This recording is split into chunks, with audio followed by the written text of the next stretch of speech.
Meus irmãos, nessa manhã eu tive a oportunidade de compartilhar sobre um dos avivamentos mais tremendos que houve no meio do povo de Israel. Esse avivamento aconteceu nos tempos de Esdras. Aconteceu quando o povo de Israel voltou do cativeiro da Babilônia. E quando eles se reuniram novamente em Jerusalém.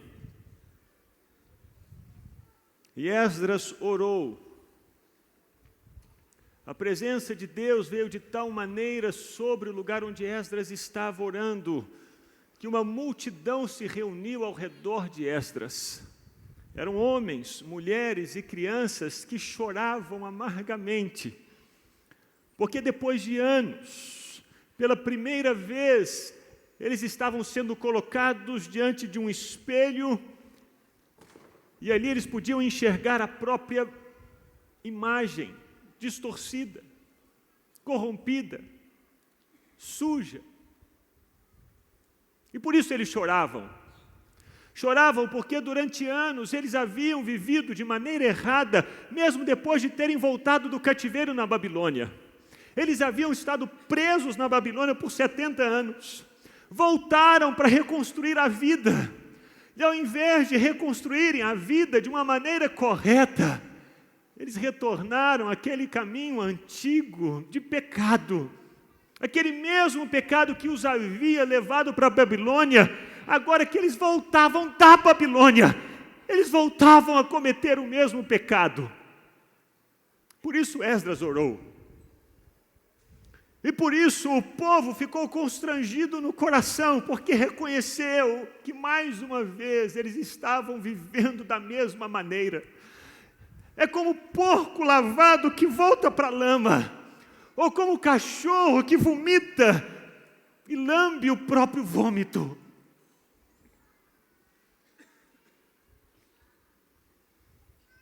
Mas a presença de Deus veio sobre o povo. E eles não somente reconheceram a maneira errada como estavam vivendo,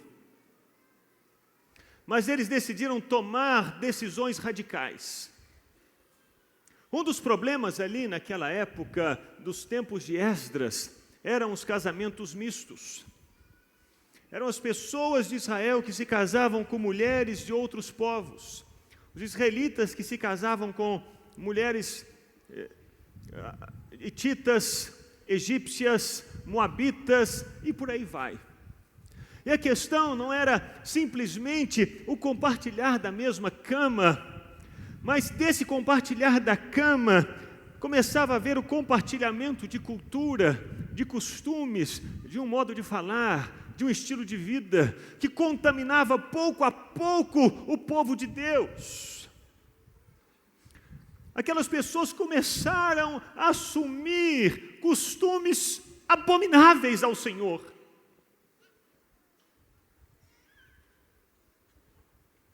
E nessa manhã eu falei de alguma cultura, alguns costumes aqui do Brasil, que vez por outra, nós, os brasileiros, praticamos.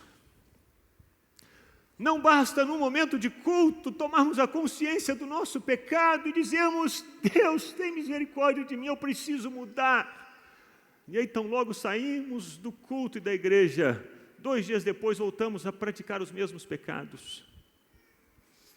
Hoje, milhares e centenas de milhares de pessoas saíram às ruas de muitas cidades do Brasil com o único propósito: dizer não à corrupção no Brasil. Esse é o grito nas ruas: não à corrupção. E o problema é que muitas vezes, meu irmão e minha irmã, nós olhamos apenas para aquelas pessoas que estão lá fora e não olhamos para nós mesmos, que tantas vezes cometemos também atos de corrupção. Hoje pela manhã falei do furar fila. Quantas pessoas já furaram fila aqui? Quem já furou fila alguma vez? Furar fila está certo? Furar fila nada mais é do que corrupção. É você Chegar para uma pessoa que está na frente e dizer: puxa, você é meu amigo, não é? Eu sou seu amigo, então deixa eu ficar na sua frente. É conseguir uma vantagem por causa de uma amizade, uma vantagem ilícita, porque outras pessoas haviam chegado antes de você para estarem naquela fila. Mas você, ou os brasileiros de modo geral, há tantos anos têm vivido o jeitinho brasileiro, que imaginam que não tem nada a ver furar fila. Existe um ditado que diz que nós merecemos aquilo que toleramos. Você merece aquilo que se você tolera, você vai merecer isso. E se nós temos tolerado um jeitinho brasileiro na nossa vida, então nós temos merecido corrupção na nossa nação. Não podemos apontar os olhos para fora. Veja bem, eu perguntei aqui para você que é nascido de novo, crente no Senhor Jesus, se você furou fila, 100% disse, e ainda deram uma risada. Porque isso se tornou tão cauterizado no nosso coração, que imaginamos que está tudo certo, que não tem nada a ver. Qual que é o problema? Roubar bala no baleiro, ficar com troco errado no restaurante, descer pela porta errada no ônibus. Isso são práticas completamente absurdas, porque são práticas criminosas, ilegais, ilícitas, mas que, pouco a pouco, o crente no Senhor Jesus começa a viver, ele começa a se acostumar com isso. Num primeiro momento ele diz, não, eu não vou fazer isso. Mas as pessoas do lado parecem fazer, e ele entra no meio do bolo e começa a praticar da mesma maneira. Parar em fila dupla. Não, vou parar longe para sair andando. Quem chegou cedo, parou mais perto. Quem chegou atrasado, tem que andar um pouquinho mais. No caso de Israel, o problema eram os casamentos mistos. E pouco a pouco, aquela coisa que parecia tão pequena, tão insignificante, mas não tem problema nenhum. Aquilo foi se tornando perigoso, porque começou a contaminar toda uma história, toda uma cultura, como o jeitinho brasileiro. Furar fila não é nada, mas esse começa ali no furar fila, e depois vai ali em roubar merenda. Depois vai ali em trocar os favores para conseguir bilhões num contrato ou no que quer que seja. Começa no furar fila.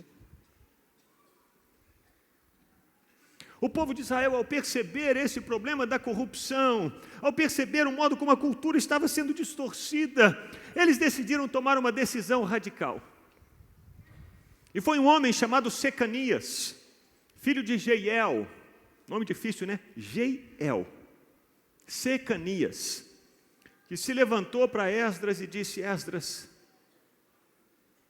nós precisamos tomar uma decisão e mandar embora as mulheres que não são israelitas com seus filhos embora.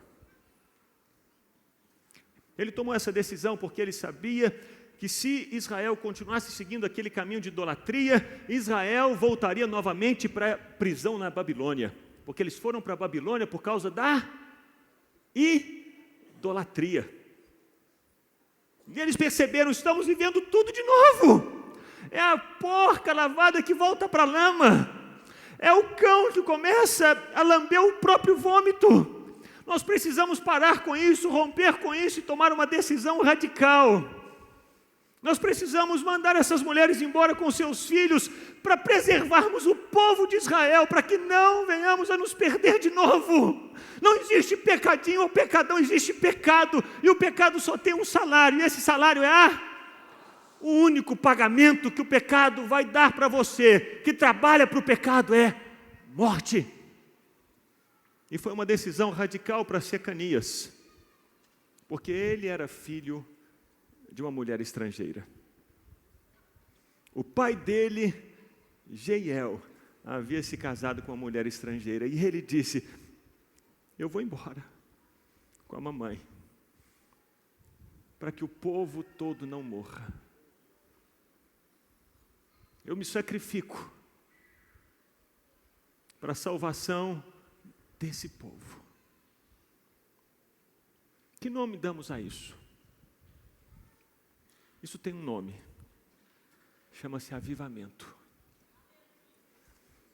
Quando existe avivamento, as pessoas tomam decisões radicais, porque elas estão tão constrangidas de amor por Deus, que elas não conseguem fazer outra coisa senão obedecer a Deus, escolher o caminho de Deus, o caminho da vida. Por isso elas tomam essas decisões radicais, ainda que doa por um momento, ainda que haja uma perda temporária, ainda que a pessoa fique lá atrás na fila, ela sabe que ela está semeando para a salvação e para a vida dela, e ela fica lá atrás. Ela não rouba as horas de trabalho do patrão brincando no WhatsApp ou nas redes sociais. Ela espera sair do serviço, porque ela não quer roubar o patrão nas horas que ela recebe de trabalho. Ela perde no momento, porque ela tem a consciência de que ela vive perante a face de Deus, e é o Senhor Deus a quem ela está servindo. Ela não se deixa seduzir pelas pressões ao redor dela. Ela paga o preço. Ela se sacrifica, se necessário for, ela dá a vida, porque ela sabe, Deus é mais importante, a palavra de Deus é mais importante, os princípios de Deus são mais importantes.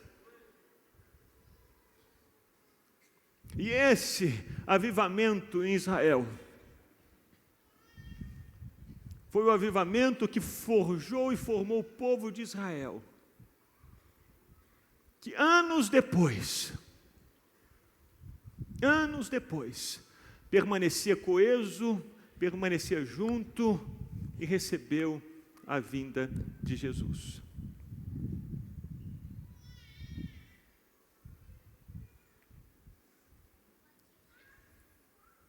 Mas esse avivamento não aconteceu por causa de Esdras. Esdras foi aquela pessoa que Deus usou naquele momento para que o avivamento viesse. Mas outras pessoas antes dele prepararam o caminho para que esse avivamento acontecesse nos tempos dele. Essa mudança do coração das pessoas aconteceu não porque Esdras foi o cara que fez tudo, não. Aconteceu porque antes dele outros prepararam esse caminho. É verdade que Deus é quem faz vir o avivamento, mas também é verdade que Deus usa pessoas para pavimentarem esse caminho que se chama avivamento. O maior avivamento da história não foi o de Esdras, foi o avivamento que aconteceu quando Jesus veio ao mundo. E esse avivamento da vinda de Jesus foi preparado por quem? Por João Batista. João Batista foi usado por Deus para preparar o caminho para o Senhor. Ele decidiu obedecer a Deus, e na sua obediência, o caminho foi preparado para que Jesus viesse. Existem pessoas que Deus usa e Deus chama para prepararem avivamentos, esses avivamentos que mudam histórias, que transformam nações. E para esse avivamento de Esdras, Deus usou 3 pessoas. Deus usou primeiramente as pessoas de oração. Abra sua Bíblia em Daniel, capítulo 9.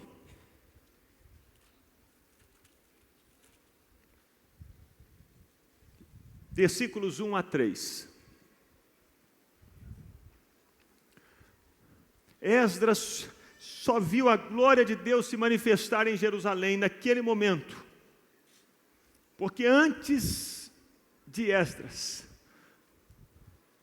ter orado no templo, um homem havia orado no quarto.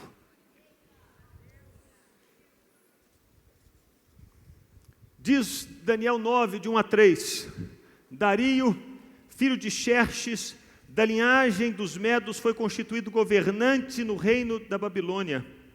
No primeiro ano do seu reinado, eu, Daniel, compreendi pelas Escrituras, conforme a palavra do Senhor dada ao profeta Jeremias, que a desolação de Jerusalém iria durar 70 anos. Por isso, me voltei para o Senhor Deus com orações e súplicas, em jejum, em pano de saco e coberto de cinza.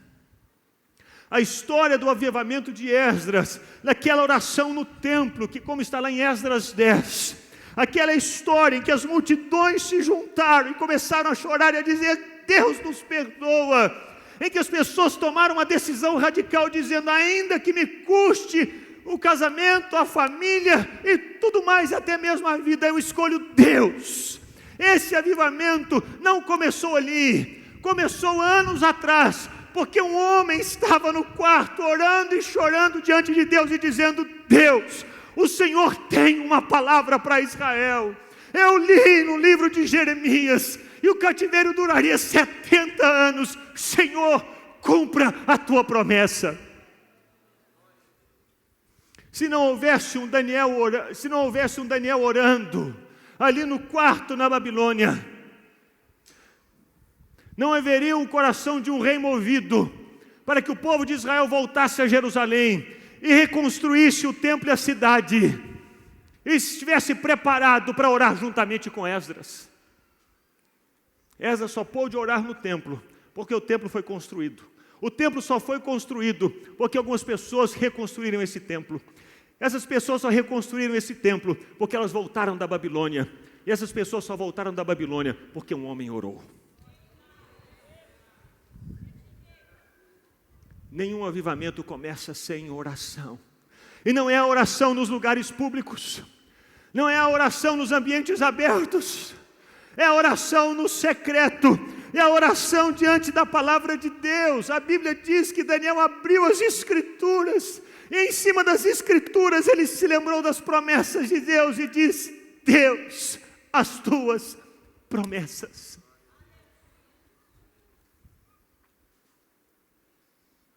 Meus irmãos, não viveremos avivamento na nossa terra se nós não nos voltarmos primeiramente a Deus em oração e em leitura de Bíblia. Porque as promessas de Deus não estão em outro lugar, elas estão na palavra dEle. O avivamento que sacudiu a Europa 500 anos atrás, e que fez acontecer a reforma, e que fez nascerem os estados-nações, e que fez com que as leis fossem organizadas. Essas leis que hoje vivemos nos países democráticos, esse avivamento começou porque os homens oravam de joelhos lendo a Bíblia. Se nós não lermos a Bíblia, não conheceremos as promessas. E se nós não conhecemos as promessas de Deus, não saberemos como orar. As nossas orações serão orações ocas.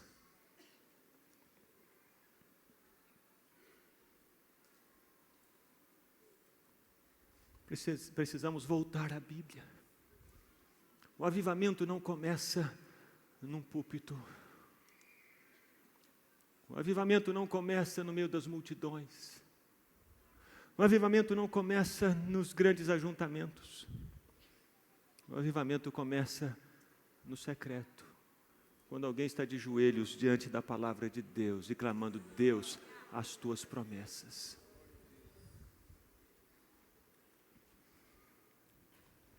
Mas você há de concordar comigo.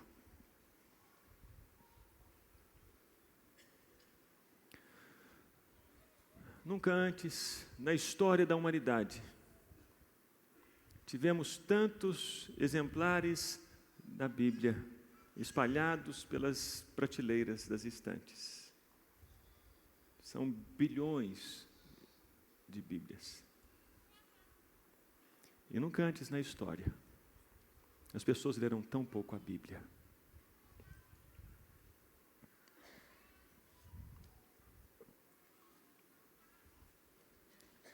O avivamento começa de joelhos, lendo a Bíblia. Porque o Evangelho, Ele é o poder de Deus para a salvação de todo aquele que crê. O poder de Deus não é a retórica do pregador, o poder de Deus não é a oratória, o poder de Deus não está na música, não está nos acordes, não. O poder de Deus não está numa caixa de som, não. O poder de Deus está no Evangelho. Meus irmãos, se soubéssemos, entendêssemos e compreendêssemos o poder da palavra do Senhor, nós não deixaríamos de lê-la todos os dias, e não deixaríamos de nos apropriar dessas promessas todos os dias. Nós leríamos e oraríamos a palavra. Aqueles que são inimigos do Evangelho conhecem o poder do Evangelho, conhecem, você sabia disso? Os inimigos do Evangelho conhecem o poder da palavra de Deus, sabia? Você sabia que você não pode entrar com uma Bíblia no mundo islâmico? Você não pode entrar. Eles não deixam a Bíblia entrar nas suas fronteiras. Você sabia disso? Você não pode entrar com a Bíblia. Não pode. Esses países fecharam as fronteiras, eles não aceitam a palavra de Deus lá. Sabe por quê?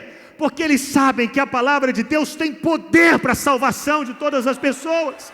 Eles têm medo que as pessoas leiam a Bíblia, porque eles sabem que se as pessoas lerem a Bíblia, o avivamento virá.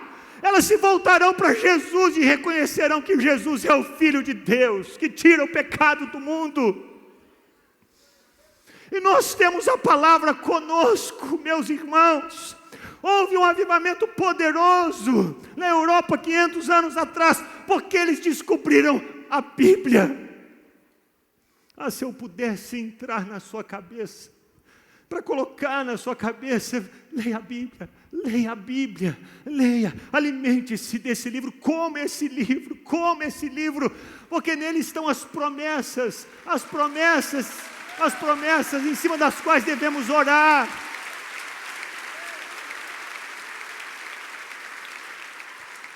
O avivamento começa com oração. Enquanto lembramos a Deus das promessas.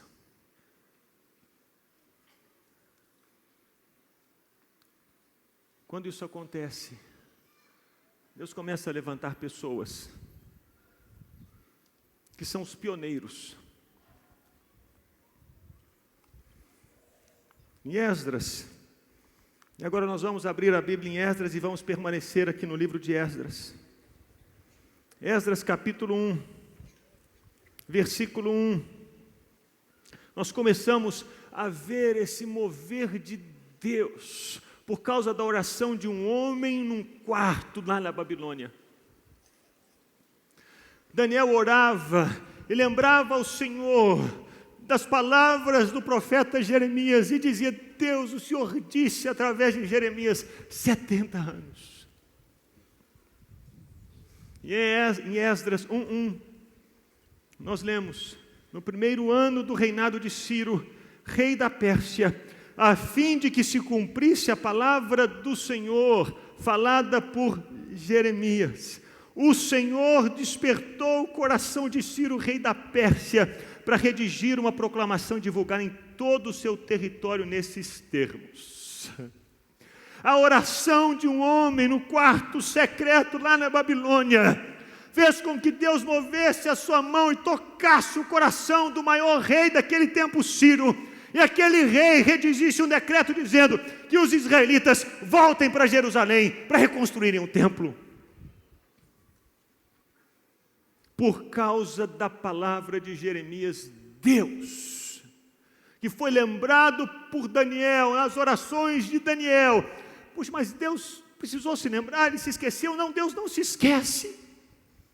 Somos nós que esquecemos. E Deus nos chama para nos lembrarmos. E Ele nos chama para que nos lembremos, para que possamos orar e dizer: Deus, estamos preparados, queremos o Senhor, confiamos no Senhor, confiamos na Tua palavra. É só isso que Deus espera de nós, para agir. Ele pode fazer tudo sozinho, mas Ele decidiu agir no mundo através das nossas orações, para que recebamos o privilégio de sermos chamados cooperadores dEle. Que graça maravilhosa! Ele não precisava, Ele é Deus, mas Ele quis fazer assim. Daniel lembrou, a Deus lembrou-se das promessas de Jeremias e disse: Deus, as palavras de Jeremias. E em Esdras nós lemos: Deus, a fim de cumprir a palavra falada através de Jeremias, Deus despertou o coração de Ciro, rei da Pérsia. E aí vem os pioneiros. Versículo 5 de Esdras 1. Então os líderes das famílias de Judá e de Benjamim, como também os sacerdotes e os levitas, todos aqueles cujo coração Deus despertou, dispuseram-se a ir a Jerusalém e a construir o templo do Senhor. Esta é a lista, 2:1-2. Esta é a lista dos homens da província que Nabucodonosor, rei da Babilônia, tinha levado prisioneiros para a Babilônia. Eles voltaram para Jerusalém, Judá, cada um para a sua própria cidade, vieram na companhia de Zorobabel, Jesua, Neemias, Seraías, Reelaías, Mardoqueu, Bilzão, Mispar, Bigvai, Reum e Baná. Deus respondeu às orações de Daniel, não somente movendo o coração de Ciro, o rei, mas respondeu às orações de Daniel movendo o coração de pioneiros como Zorobabel e outros. Esdras e os demais em Jerusalém só experimentaram um avivamento, porque essas pessoas foram na frente. Elas abriram o caminho antes deles. Quando Esdras chegou em Jerusalém, algumas casas já estavam construídas, o templo já estava reconstruído, havia um mínimo de condição para as pessoas viverem ali, havia um mínimo de condição para que o avivamento se espalhasse por Jerusalém. De alguma maneira, Esdras já havia encontrado o ambiente preparado para o avivamento, ele precisava apenas acender o fósforo, porque o fogo de Deus já estava para queimar no meio do coração dos israelitas. Mas aquele avivamento aconteceu por causa desses pioneiros, os que enfrentaram maiores oposições. Foram eles que chegaram em Jerusalém e viram a cidade destruída. E foram eles que decidiram reconstruir a cidade. Foram eles que reconstruíram o altar e enfrentaram oposição por causa disso. Diz o texto, Esdras 3:3, e quando Zorobabel e os seus colegas começaram a reconstruir o altar de Deus, eles enfrentaram oposição das pessoas, e o versículo 3 diz que apesar do receio que tinham dos povos ao redor, eles construíram o altar sobre a sua base, e nele sacrificaram holocaustos ao Senhor, tanto sacrifícios da manhã e da tarde. Pioneiro é quem enfrenta oposição. Se quisermos avivamento, teremos que ter oração, mas precisamos ter esses que vão à frente, e os que vão à frente enfrentarão dificuldades para que o avivamento venha.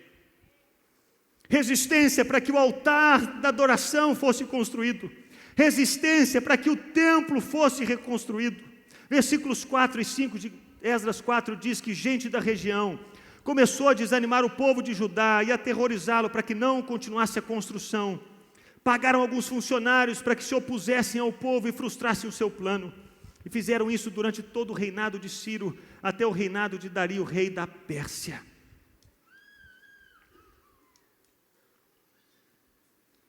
Alguém precisa pagar o preço. Não apenas da oração, mas no meio do avivamento há aquelas pessoas que tomam a frente e dizem: Senhor, eu vou obedecer, e eu vou. Como João Batista, que preparando o caminho para o Senhor, perdeu a cabeça. Como os apóstolos, que iniciando o ministério de evangelização e consolidação da igreja, foram perseguidos. Tiago morreu. Os demais foram presos e açoitados inúmeras vezes. Paulo, que estabeleceu as bases e o fundamento para a igreja, terminou seus dias de vida numa masmorra em Roma. Mas se hoje nós estamos aqui, estamos porque algumas pessoas decidiram pagar o preço. E não somente lá atrás, Mas aqui no Brasil, quantos missionários vieram para cá e morreram de malária? Quantos morreram por causa da cólera, de diarreia, de disenteria?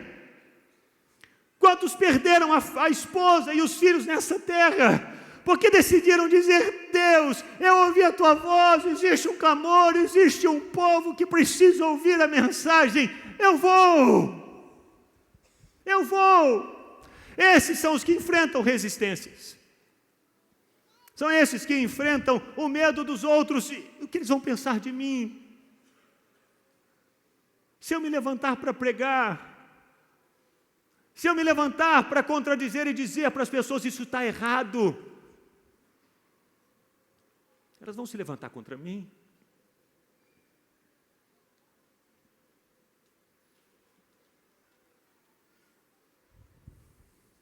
Elas vão virar as costas para mim.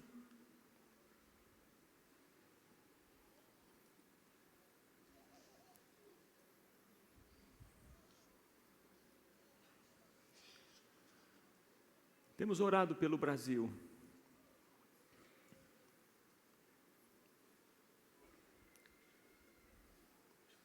E a pergunta que eu e você precisamos fazer nesse momento é essa: onde estão os Zorobabéis? Onde estão os pioneiros? Onde estão aqueles que dirão: não aceito corrupção na minha vida em nenhuma área? Temos visto o trabalho do juiz Sérgio Moro em Curitiba. Uau! E hoje, lendo um artigo dele, ele disse que o Brasil desperte, porque hoje a única barreira, o único que se levantou contra essa corrente de corrupção são os sistemas de controle, que é o judiciário. É a última barreira. Mas se e ele tem sofrido oposição, ameaças de morte, pessoas que dizem: ele tem que morrer, nós temos que apagá-lo, nós temos que calá-lo. Mas ele está ali, pioneiro, pagando o preço para que esse mal chamado corrupção, pelo menos na esfera onde ele atua, não avance mais. Quantos aqui estão dispostos a pagar o preço? Quantos aqui estão dispostos a serem pioneiros? E decidirem: eu não mais vou ouvir músicas piratas ou assistir filmes piratas, vou queimar tudo, jogar tudo fora. Eu nunca mais vou furar fila. Eu nunca mais vou pegar fila dupla. Eu nunca mais vou falar uma mentira.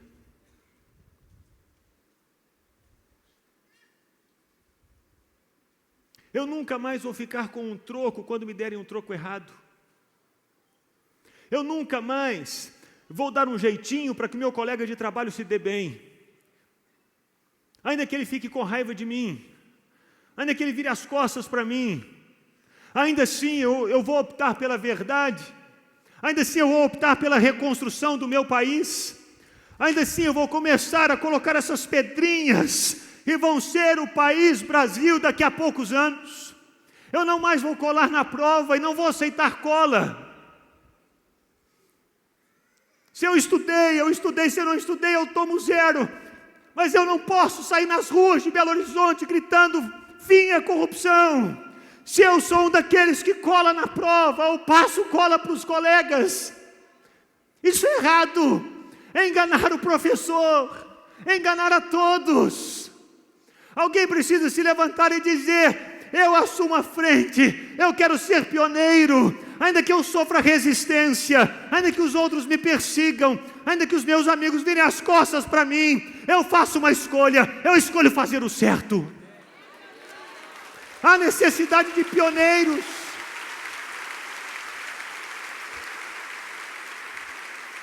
Pessoas que dizem: eu não aceito. Como um Zorobabel que se levantou para construir o altar, E ele disse: eu tive receio, mas ainda assim eu reconstruí o altar. Eles começaram a reconstruir o templo e começaram a ser perseguidos pelos povos ao redor. Sofreram ameaças de morte, mas eles decidiram continuar construindo o templo, porque sabiam, é o certo. Essa foi a palavra do Senhor que foi dada a nós.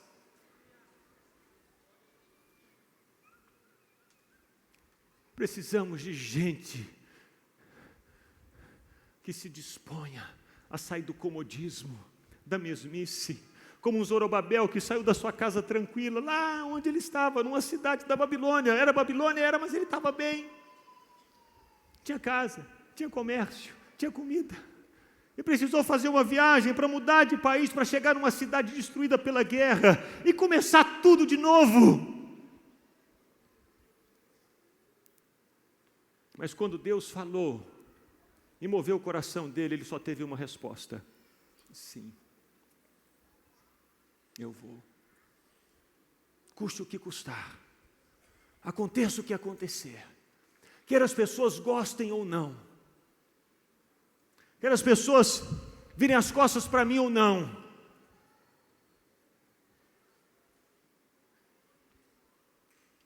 eu não vou me deixar me corromper. Não vou fazer o que é errado. Você já imaginou o nosso país vivendo como, por exemplo, vive a Holanda? Um conhecido meu esteve na Holanda alguns anos atrás para comer uma comida a quilo. E ele terminou de servir o prato e foi pagar a conta. E a mulher da caixa registradora disse assim: quanto que deu o peso? Ele disse: tanto. Aí ela respondeu: então você tem que me pagar tanto. Aí ele deu uma nota para ela, ela perguntou: essa nota é de quanto? Ele disse: é tanto. Ela deu o troco para ele.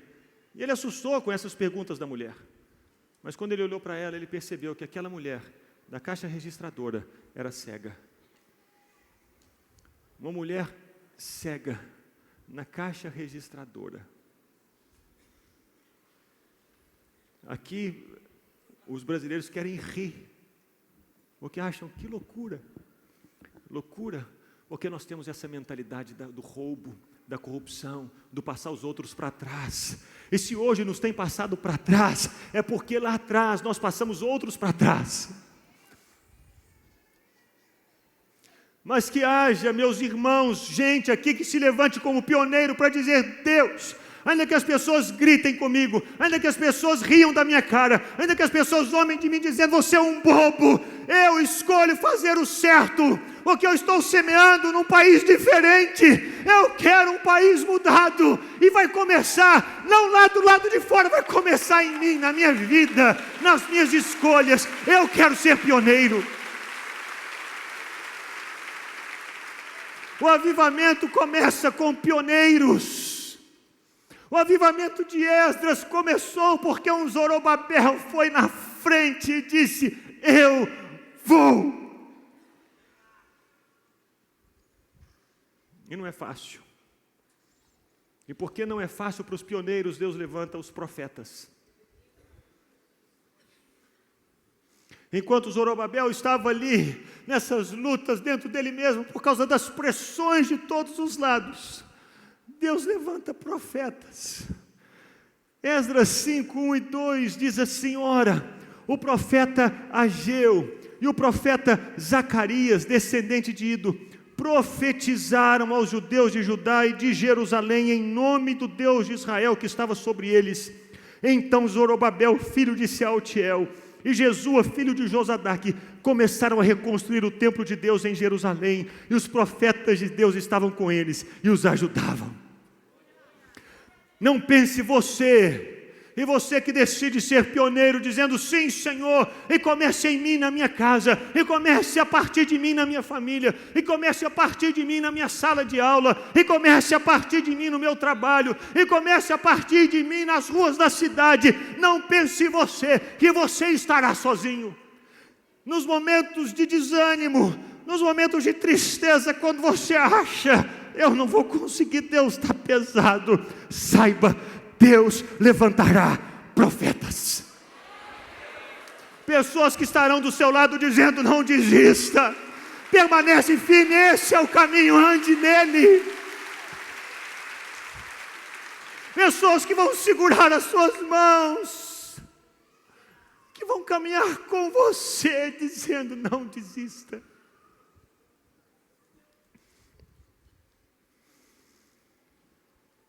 Não é por acaso, meus irmãos, que aqui em Lagoinha há essa insistência para que todos participem de uma célula. Não esteja sozinho.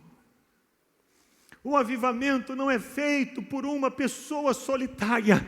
Ele começa com oração no secreto, mas essa pessoa não age sozinha. Essa pessoa é aquela que Deus usa para orar, mas também Deus usa aquelas outras pessoas, Ele usa como pioneiros, e no lado daqueles pioneiros existem os profetas dizendo: vai em frente, não desiste não. Não é obra de um sujeito solitário, mas é obra de várias pessoas que Deus levanta nas suas respectivas áreas, para que o avivamento venha. E assim Deus levanta os profetas. Eu me lembro quando eu era mais jovem, eu tinha voltado para Jesus. Eu havia lido a biografia do Charles Finney. Eu fiquei tão impressionado com aquele homem. Aquele homem tinha tanto de Deus na vida dele, que certa vez, algumas pessoas que trabalhavam no campo, próximo de uma cidade, elas estavam com as enxadas, e de repente elas se debruçaram nas enxadas e começaram a chorar. E elas caíram no chão de joelhos, chorando, chorando, e não conseguiam mais trabalhar. Então elas decidiram voltar para casa, elas não tinham mais força para trabalhar de tanto que elas choravam. Choravam por causa dos pecados, choravam no coração dizendo: Deus, eu estou tão longe do Senhor. Imagina, elas estavam trabalhando no campo, de repente veio uma convicção tão profunda de pecado, que elas não conseguiram trabalhar mais. E elas chegaram na cidade. Quando elas chegaram na cidade chorando, elas entenderam por que elas estavam chorando lá no campo, a quilômetros de distância, porque na cidade delas, naquele dia, tinha chegado Charles Finney. A presença de Deus na vida dele era tão intensa, que pessoas a quilômetros de distância eram constrangidas por Deus, por causa da presença daquele homem. Outra vez ele foi conversar com o gerente de uma fábrica. A sala do gerente ficava no fundo. Charles Finney entrou pela porta. Era uma fábrica de costura, de tecelagem, de pano. Ele entrou pela porta, e à medida que ele entrava, as pessoas, elas caíam em cima das máquinas e começavam a chorar. Ele não falava nada, começavam a chorar. Quando ele se assentou na frente do gerente, o gerente levantou os olhos e disse: você se importaria em fazer um culto aqui?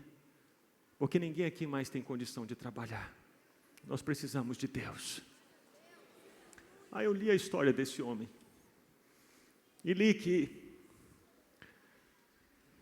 tudo começou quando ele entrou numa mata, perto da casa dele, se ajoelhou e começou a orar.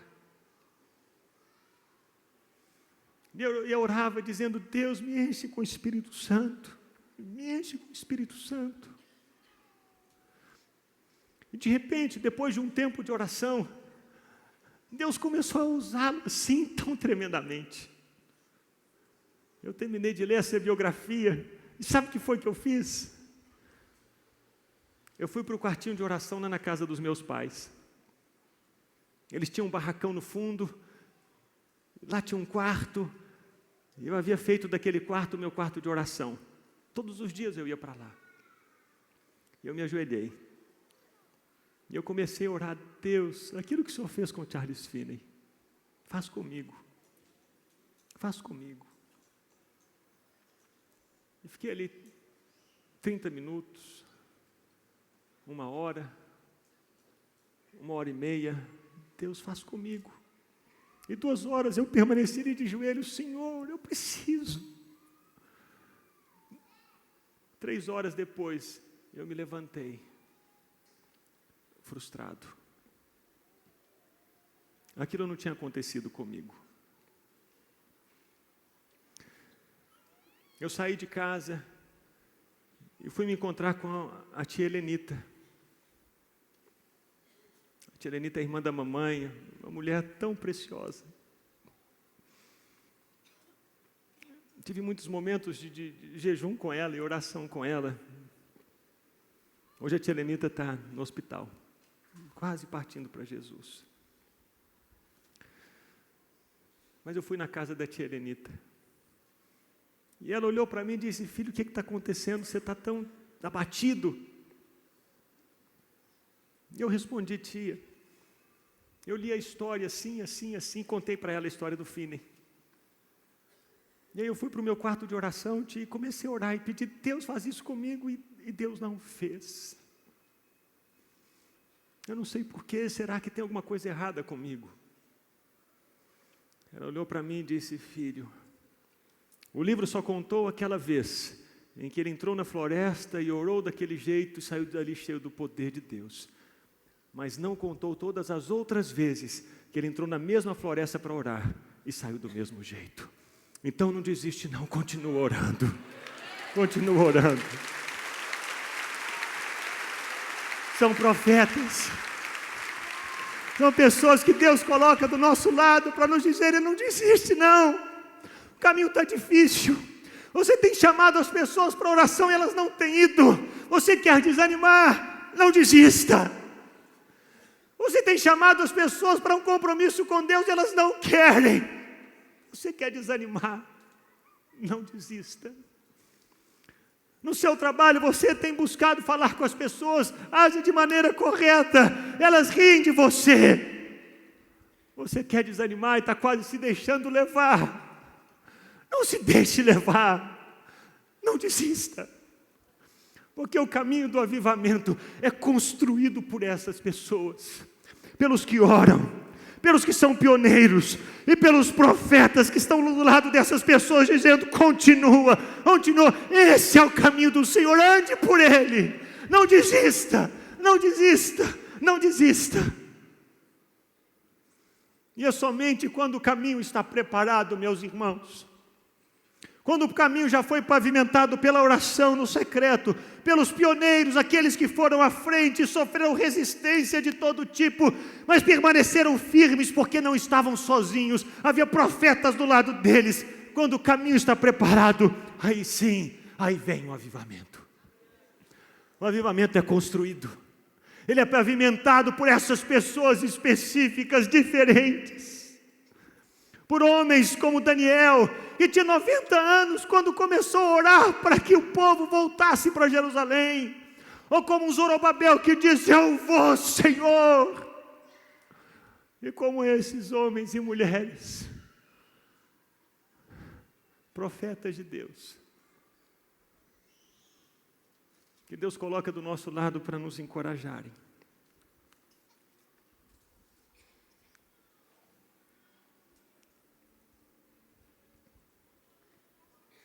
Deus usa essas tantas pessoas. Sabe por quê? Para ninguém bater no peito dizendo assim: eu sou o cara, fui eu sozinho. Não. O dia em que o avivamento vier ao Brasil, que ninguém tenha coragem de bater a mão no peito dizendo: fui eu. Mas que esse alguém que Deus usar possa olhar para trás e dizer: Deus, obrigado por aqueles que o Senhor levantou antes de mim e que pavimentaram o caminho para que estivéssemos aqui.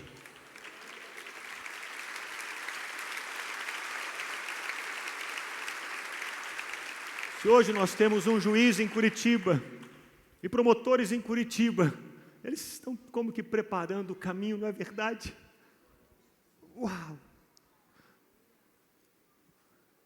Que agradeçamos a Deus, que soberanamente tem usado pessoas das mais diversas em tantos lugares, porque o avivamento é obra de Deus, sim, mas que Deus faz por causa da nossa obediência, do nosso sim a Ele. E quando Deus quer transformar uma nação, sabe o que Deus faz? Deus envia um avivamento. Foi sempre assim. Esse avivamento em Esdras, que lemos aqui no livro de Esdras, mudou tão profundamente a história de Israel, que a idolatria foi arrancada pelas raízes. Nunca mais os israelitas se voltaram para a idolatria. Nunca mais. Quando séculos depois disso, um general grego chamado Antíoco Epifânio tentou colocar um ídolo no templo de Jerusalém, um homem chamado Hircano se levantou e disse: aqui não! E começou uma revolta de proporções imensas, chamada Revolta dos Macabeus. E eles disseram: ainda que morramos, nunca mais nós vamos voltar para a idolatria. A história já foi mudada. E foi mudada com um avivamento que veio sobre Israel nos tempos de Esdras. E meus irmãos, Deus deseja mudar a história do Brasil, sim. Mas o que Deus está aguardando, Deus só espera que eu e você tomemos a posição para que Ele envie o avivamento, porque a transformação que Deus quer trazer para a nação, ela só vem por meio de um avivamento de Deus.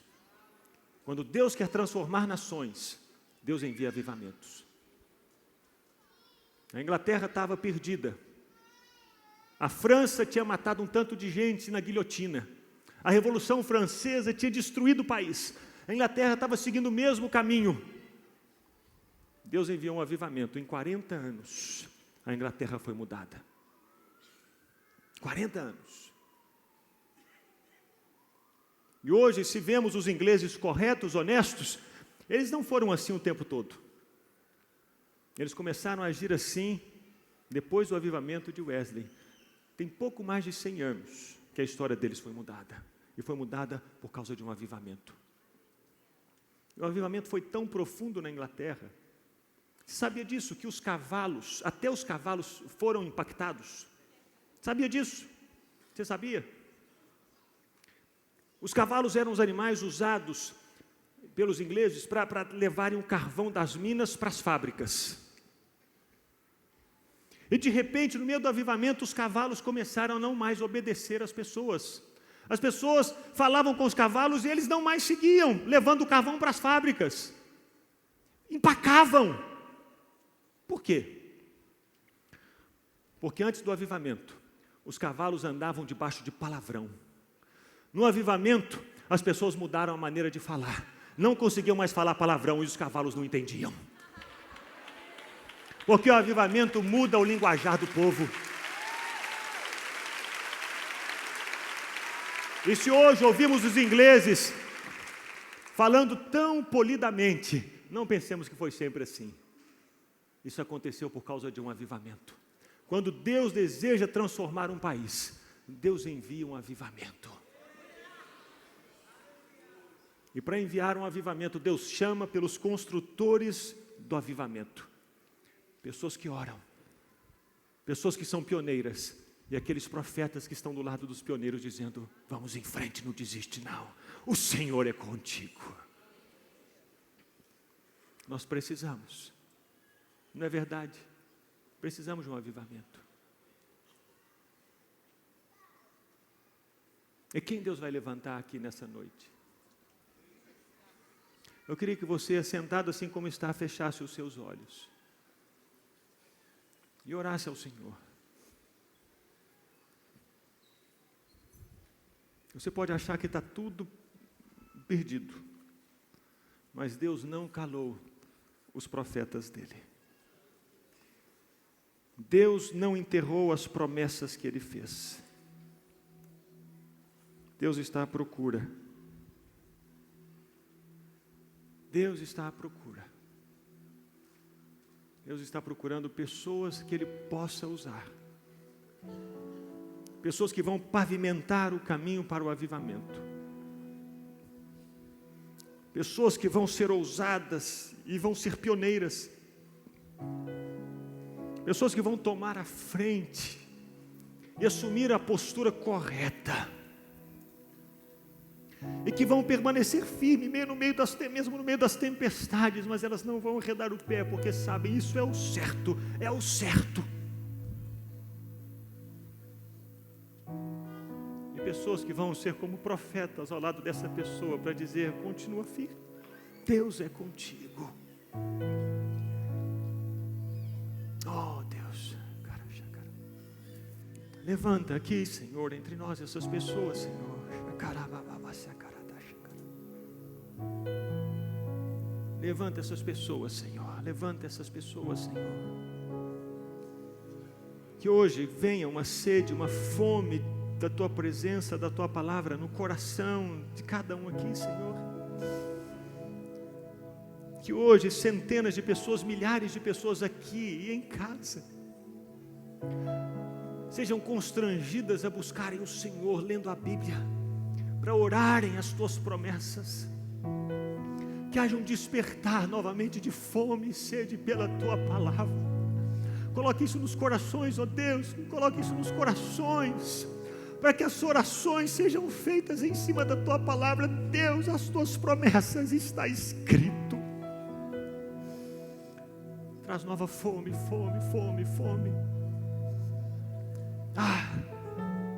Levanta aqueles que serão pioneiros, ó Deus, que não vão se conformar com esse século, que não ficarão parados no comodismo, mas que se levantarão como pioneiros, para irem à frente, e dizerem: Deus, eu quero, esse é o meu chamado, eu vou me posicionar na escola, Deus, eu vou me posicionar no trabalho, Senhor, eu vou me posicionar na minha família, Deus, eu vou me posicionar com o meu namorado, com a minha namorada, eu vou me posicionar no meu casamento, Senhor, eu me posiciono.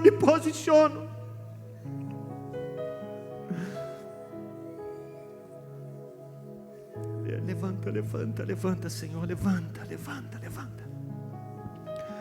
Levanta os profetas, aqueles que têm a consciência da Tua palavra, aqueles que têm a consciência e o discernimento do Senhor,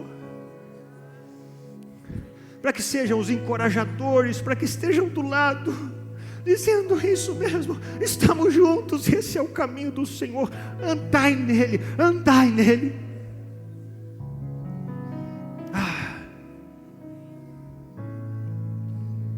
Aqueles que são valentes pela verdade, aqueles que não negociam a palavra, aqueles que não negociam os princípios, aqueles que não negociam a verdade, aqueles que não têm medo, porque sabem que estão diante do Rei de toda a terra. Levanta esses, ó Deus, em nome de Jesus, em nome de Jesus.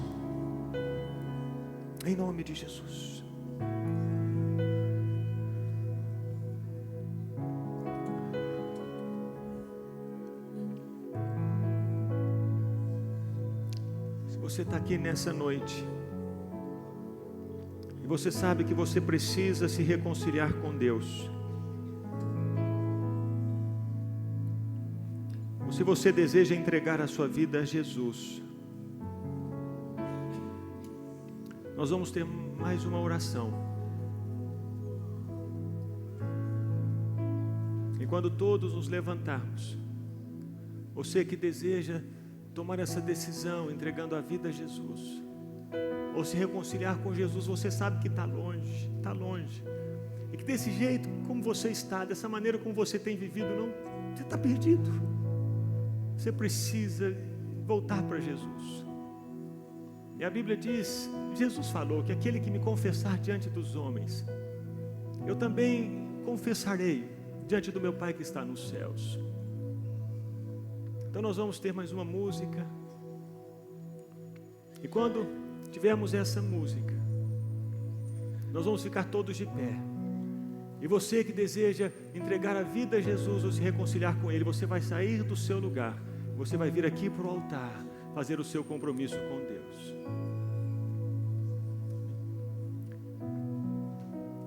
Então vamos ficar todos de pé.